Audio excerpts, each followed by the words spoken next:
What's up mga mangyan? Ngayong araw ay pupunta tayo ng Alitaytayan.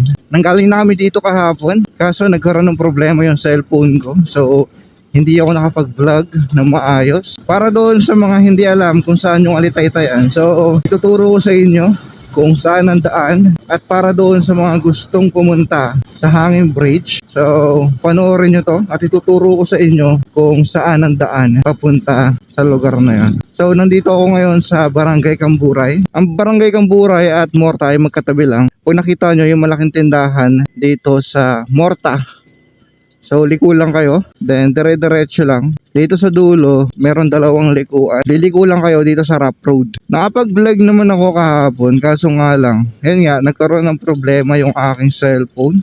Salita ako ng salita pero puro hangin lang pala yung naririnig. Hindi ko nga alam kung cellphone ko na ata yung merong sira. So dire-diretso lang to. Then sa pinakadulo nito, nandoon na agad yung Hanging Bridge. So ito na, nandito na tayo sa Hanging Bridge ng Morta. Normally, ang mga sasakyan ay dumadaan doon sa baba kapag mababa yung tubig. Pero kapag mataas, so dito sila dumadaan. So dito na rin tayo dadaan.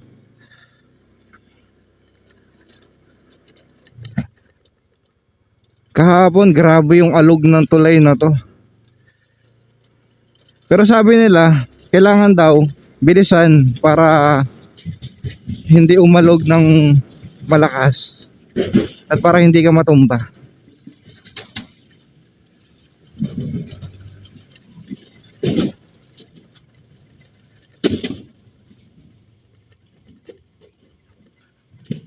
Yun.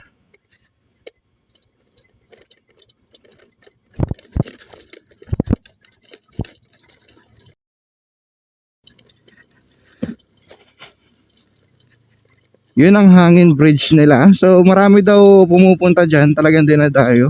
Then itong lugar na to, ito na yung Sitio Alitaytayan. So kahapon lang din ako nakapasok dito. Yun yung first time ko na makapunta. So busy ang mga tao dito sa paggagayak ng mga bukirin. Dahil yun lang yung hanap buhay dito, yung pagsasaka. Ang maganda pa dito sa Alitaytayan, sobrang daming tulay. Then yung mga tulay nila ay gawa sa buho. Medyo nakakatakot dahil yung ibang buho ay medyo bulok na. Pero nagagamit pa naman nila. Gusto ko nga palang i-correct yung nasabi ko doon sa aking last video. Ang SEP pala ay programa ng gobyerno, hindi ng Umeco. At dahil nagtanong-tanong ako, so nalaman ko na gobyerno pala yung may hawak ng project na to. Uy, dito sila. Yun siya daw. Ito sila oh. Oh, talagang ngiti-ngiti oh.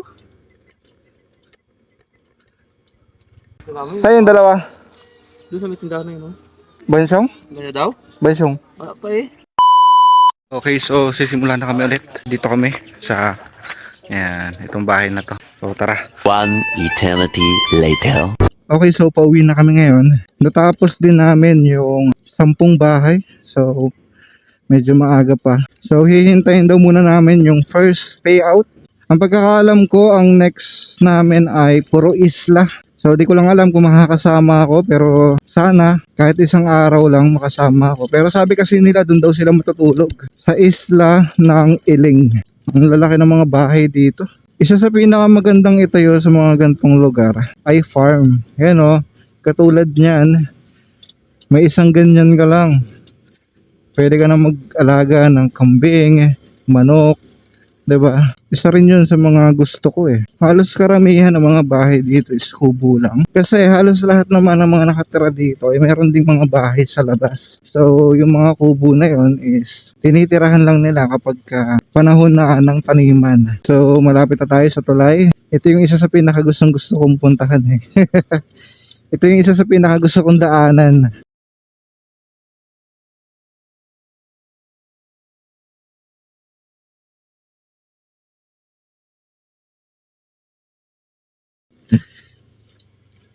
So tingnan natin si brother kung paano siya tatawid.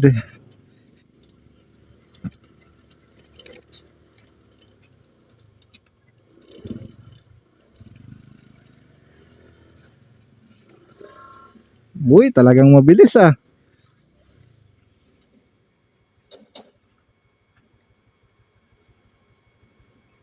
Hintay lang natin siya makalagpas, then ako naman tatawid. Hindi ko alam kung nakikita dito sa video na talagang gumagalaw yung tulay. Pero grabe. Okay, so nakalagpas na siya. Ako naman. So bibilisan natin.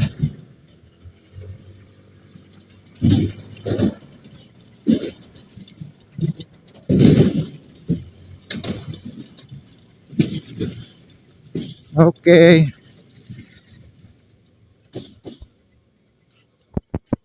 Okay.